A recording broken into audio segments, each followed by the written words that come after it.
नमस्कार। प्रादेशिक समाचार के साथ मैं नीलम कुमार। पहले मुख्य समाचार।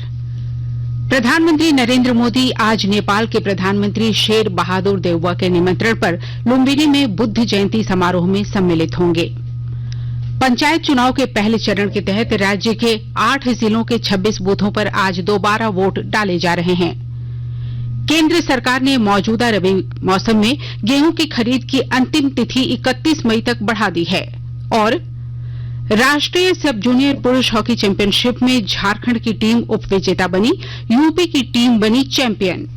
और अब समाचार विस्तार से। प्रधानमंत्री नरेंद्र मोदी आज बुद्ध पूर्णिमा के अवसर पर नेपाल के लुम्बिनी जाएंगे। श्री मोदी नेपाल के प्रधानमंत्री शेर बहादुर देउवा के निमंत्रण पर लुम्बिनी जा रहे हैं। लुम्बिनी में प्रधानमंत्री मोदी पवित्र माया देवी मंदिर में पूजा अर्चना करेंगे। श्री मोदी बुद्ध जयंती कार्यक्रम को भी संबोधित करेंगे। अपनी यात्रा के दौरान श्री मोदी नेपाल के प्रधानमंत्री के साथ द्विपक्षीय वार्ता भी करेंगे। प्रधानमंत्री लुम्बिनी मठ क्षेत्र में बौद्ध संस्कृति और विरासत के एक अनूठे केंद्र के शिलान्यास समारोह में भी भाग लेंगे। इसका निर्माण भारत सरकार के संस्कृति मंत्रालय के वित्तीय सहयोग से किया जाएगा। इस अवसर पर संस्कृति मंत्रालय अंतर्राष्ट्रीय बौद्ध परिसंघ के सहयोग से नई दिल्ली में वैशाख बुद्ध पूर्णिमा दिवस समारोह की मेजबानी कर रहा है। कार्यक्रम के मुख्य अतिथि केंद्रीय विधि और न्याय मंत्री किरेन रिजिजू होंगे। केंद्रीय संस्कृति और पर्यटन मंत्री जी किशन रेड्डी और संस्कृति राज्य मंत्री अर्जुन राम मेघवाल विशिष्ट अतिथि होंगे। बुद्ध पूर्णिमा का दिन भगवान बुद्ध के जन्म, ज्ञान और महापरिनिर्वाण का प्रतीक है।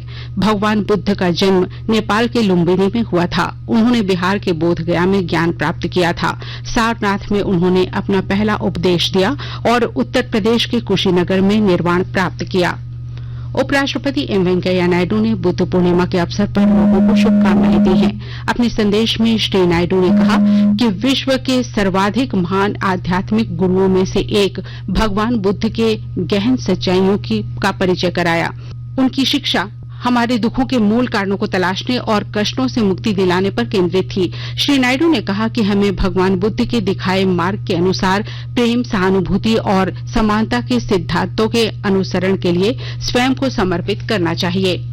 राज्य के 8 जिलों में 26 बूथों पर आज सुबह 7 बजे से पंचायत चुनाव के पहले चरण की दोबारा वोटिंग हो रही है। दोपहर की 3 बजे तक वोट डाले जाएंगे। चुनाव संबंधी गतिविधियों की शिकायत आने पर चुनाव आयोग ने दोबारा मतदान कराने का निर्णय लिया है।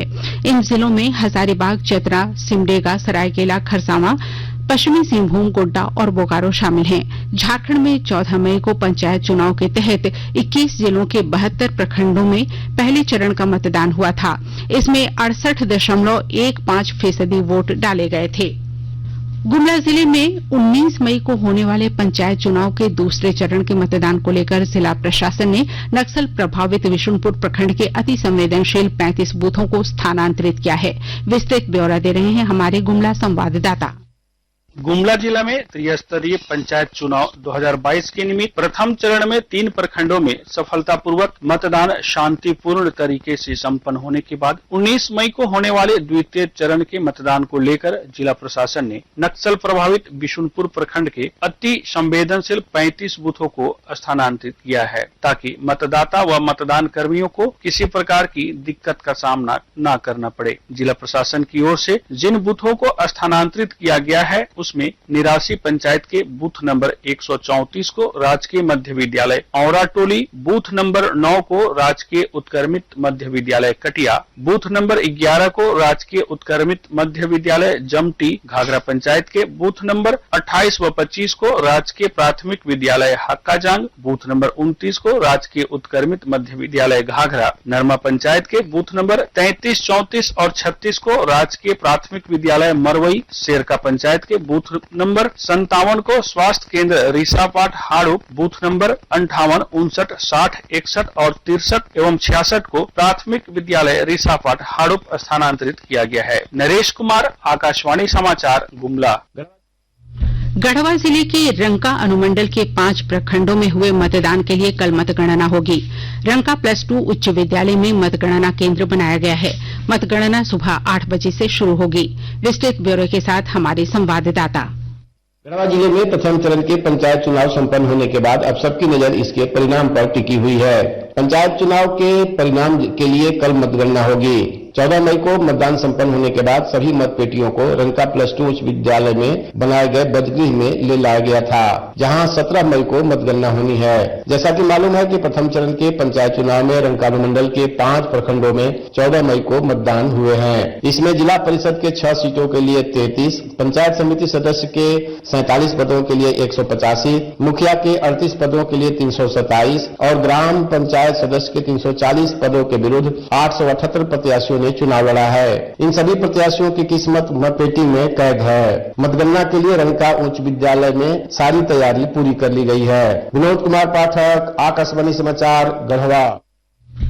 देश में अब तक 191 करोड़ 32 लाख से अधिक कोविड रोधी टीके लगाए जा चुके हैं। केंद्रीय स्वास्थ्य मंत्रालय ने बताया कि 24 घंटे में 2400 से अधिक लोगों में कोरोना संक्रमण की पुष्टि हुई। इस समय देश में 17,000 से अधिक संक्रमितों का उपचार चल रहा है। 24 घंटों में 2,878 संक्रमित स्वस्थ हुए। पूरे देश में 4 करोड़ 37 लाख से अधिक टीके 12 से 14 वर्ष के बच्चों को लगाए गए हैं, जबकि 3 करोड़ 8 लाख से अधिक एहतियाती डोज पात्र श्रेणी के लोगों को लगाए जा चुके हैं।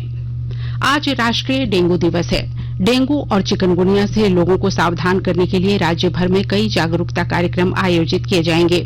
डेंगू की बीमारी एडिस मच्छर के काटने से होती है। डेंगू से बचाव के लिए सावधानी रखनी चाहिए। इसके लिए हमेशा ध्यान रखें कि पानी में गंदगी जमा न होने पाए। लंबे समय तक किसी बर्तन में पानी भरकर न रखें, इससे मच्छर पनपने का खतरा रहता है।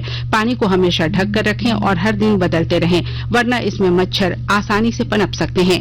डेंगू बुखार की चपेट में आने पर जितना हो सके आराम करें और शरीर में पानी की कमी न होने दें। समय समय पर पानी लगातार पीते रहें। मच्छरों से बचाव करना बेहद आवश्यक है। डेंगू के लक्षण सामने आने पर या इस तरह की समस्याएं होने पर अपने डॉक्टर से उचित परामर्श जरूर लें। दवाइयों का सेवन भी चिकित्सीय परामर्श के अनुसार ही करें। झारखंड हाई कोर्ट में आज से वैकेशन कोर्ट बैठेगी। वैकेशन कोर्ट में मामलों की सुनवाई 3 जून तक होगी। ऐसा झारखंड हाई कोर्ट में ग्रीष्मकालीन अवकाश की घोषणा के बाद हुआ है। इसमें आवश्यक मामलों समेत क्रिमिनल पिटीशन और अग्रिम जमानत के मामलों की सुनवाई होगी। आकाशवाणी के ताजा तरीन समाचारों के लिए आप हमारी वेबसाइट newsonair.com पर लॉग ऑन कर सकते हैं। ताजा समाचार Twitter handle @AIR news alerts और Facebook page all India radio news पर भी उपलब्ध है। आप प्रादेशिक समाचार एकांश के ट्विटर हैंडल @AIR न्यूज_रांची और फेसबुक, इंस्टाग्राम पेज तथा YouTube channel AIR news Ranchi पर भी हमारे बुलेटिन सुन सकते हैं। प्रादेशिक समाचार आप आकाशवाणी रांची से सुन रहे हैं और अब पेश है कोरोना से बचाव के कुछ संदेश। कोविड-19 से बचाव और सुरक्षित रहने के 3 उपाय। मास्क लगाएं, 2 गज दूरी है जरूरी, सुरक्षित दूरी रखें, हाथ और मुंह साफ रखें।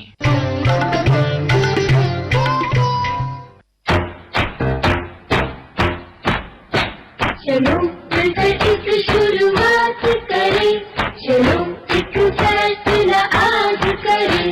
मास्क नहीं तो टोकेंगे, कोरोना को रोकेंगे। चलो एक वादा करते हैं, चलो कुछ वादा करते हैं। मास्क नहीं तो टोकेंगे, कोरोना को रोकेंगे। भारत सरकार द्वारा जनहित में जारी। प्रादेशिक समाचार में आपका एक बार फिर से स्वागत है। केंद्र सरकार ने मौजूदा रबी मौसम में गेहूं की खरीद की अंतिम तिथि 31 मई तक बढ़ा दी है। केंद्र सरकार ने राज्यों और केंद्र शासित प्रदेशों से मई के अंत तक गेहूं खरीद जारी रखने को कहा है। उपभोक्ता कार्य, खाद्य और सार्वजनिक वितरण मंत्रालय ने भारतीय खाद्य निगम को भी केंद्रीय पूल के लिए गेहूं की खरीद जारी रखने का निर्देश दिया है। केंद्र सरकार ने यह फैसला कई राज्य सरकारों के अनुरोध पर किया है। मंत्रालय ने कहा है कि इस वर्ष रबी मौसम में केंद्रीय पूल के लिए गेहूं की खरीद पिछले वर्ष के मुकाबले कम हुई है। इसका मुख्य कारण बाजार में गेहूं का मूल्य सरकार के न्यूनतम समर्थन मूल्य MSP से ज्यादा होना है। इसलिए किसान व्यापारियों को गेहूं बेच रहे हैं। केंद्र सरकार ने गेहूं की बढ़ती कीमतों को रोकने के लिए गेहूं का निर्यात प्रतिबंधित कर दिया है। मंत्रालय ने कहा है कि 14 मई तक 180 लाख टन गेहूं खरीदा जा चुका है, जिसके लिए तकरीबन 16,83,000 किसानों को 36,208 करोड़ रुपए का भुगतान किया गया है। देवघर जिले में राष्ट्रीय खाद्य सुरक्षा कानून में लाभुकों के बीच चावल वितरण में भारी अनियमितताएं उजागर हुई हैं। यह मामला 2020 का है। झारखंड के महालेखाकार की ऑडिट जांच रिपोर्ट में यह खुलासा हुआ है। ऑडिट जांच में पाया गया है कि देवघर के कई और प्रखंडों द्वारा वितरित किए जा रहे 551 क्विंटल चावल के विरोध में कोई प्रमाण पत्र प्राप्त नहीं हुए हैं और न ही लाभुकों का हस्ताक्षर या अंगूठे के निशान हैं। गड़बड़ी मधुपुर और सारठ प्रखंड में हुई है। झारखंड में मंडी शुल्क लागू होने के विरोध में चैंबर ने आज से दूसरे राज्यों में खाद्य सामग्री का आयात बंद करने का फैसला लिया है। मंडी शुल्क वापस लेने के लिए व्यापारियों ने सरकार को 15 मई तक का अल्टीमेटम दिया था। झारखंड चैंबर के अध्यक्ष धीरज तनेजा ने कहा है कि खाद्यान्न की आवक बंद करने के 4 दिन बाद व्यवस्था का मूल्यांकन किया जाएगा।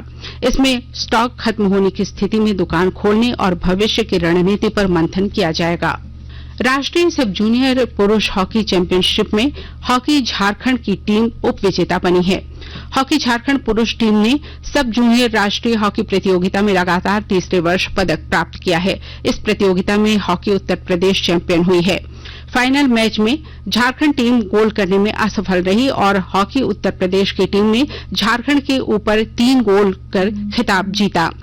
झारखंड टीम 3 वर्षों से लगातार पदक जीत रही है। 2020 में कांस्य पदक, 2021 में स्वर्ण पदक और इस बार रजत पदक प्राप्त किया। आईपीएल क्रिकेट में आज शाम 7:30 बजे नवी मुंबई के डी.वाई. पाटिल स्टेडियम में पंजाब किंग्स का मुकाबला दिल्ली कैपिटल से होगा। कल बेब्रोन स्टेडियम में राजस्थान रॉयल्स ने लखनऊ सुपर जायंट्स को 24 रनों से हरा दिया। 179 रनों के लक्ष्य के जवाब में लखनऊ सुपर जायंट्स की टीम 20 ओवर में 8 विकेट पर 154 रन ही बना सकी। मणिपुर के इंफॉल में आयोजित 12वीं हॉकी इंडिया राष्ट्रीय सब जूनियर महिला हॉकी चैंपियनशिप में झारखंड की महिला हॉकी टीम ने कल अपने पहले मैच में हॉकी केरल को 10-0 गोल से पराजित किया।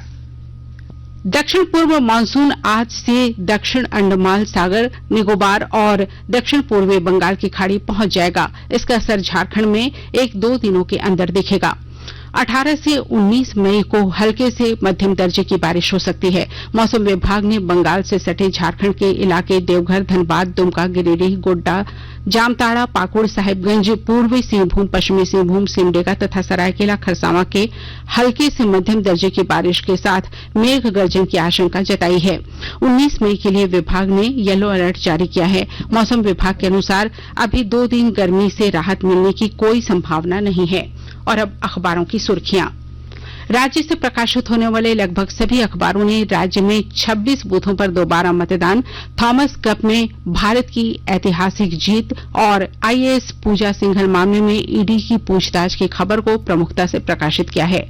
प्रभात खबर की सुर्खी है, पंचायत चुनाव के तहत 8 जिलों पर पुनर्मतदान आज। दैनिक भास्कर ने लिखा है, विश्व बैडमिंटन के सबसे प्रतिष्ठित टीम इवेंट में पहली बार लहराया तिरंगा। हिंदुस्तान की सुर्खी है, ईडी की दबिश, सियासी संरक्षण में कई शेल कंपनी बनने की दी जानकारी, रवि केजरीवाल ने खोले शेल कंपनियों के कई राज। दैनिक जागरण ने लिखा है, गढ़वा में 45 डिग्री तापमान, जमशेदपुर में वज्रपात से 1 की मौत। हाईकोर्ट में वैकेशन कोर्ट आज से, अधिसूचना जारी। इस खबर को रांची एक्सप्रेस ने पहले पन्ने पर जगह दी है। हिंदुस्तान टाइम्स और द टाइम्स ऑफ इंडिया ने भारत के थॉमस कप खिताब जीतने की खबर को अपनी सुर्खी बनाई है। और अब अंत में मुख्य समाचार एक बार फिर। प्रधानमंत्री नरेंद्र मोदी आज नेपाल के प्रधानमंत्री शेर बहादुर देउबा के निमंत्रण पर लुम्बिनी में बुद्ध जयंती समारोह में सम्मिलित होंगे। पंचायत चुनाव के पहले चरण के तहत राज्य के 8 जिलों के 26 बूथों पर आज दोबारा वोट डाले जा रहे हैं। केंद्र सरकार ने मौजूदा रबी मौसम में गेहूं की खरीद की अंतिम तिथि 31 मई तक बढ़ा दी है। और राष्ट्रीय सब जूनियर पुरुष हॉकी चैंपियनशिप में झारखंड की टीम उप विजेता बनी, यूपी की टीम बनी चैंपियन। इसके साथ ही आकाशवाणी रांची से प्रादेशिक समाचार का ये बुलेटिन समाप्त हुआ। नमस्कार।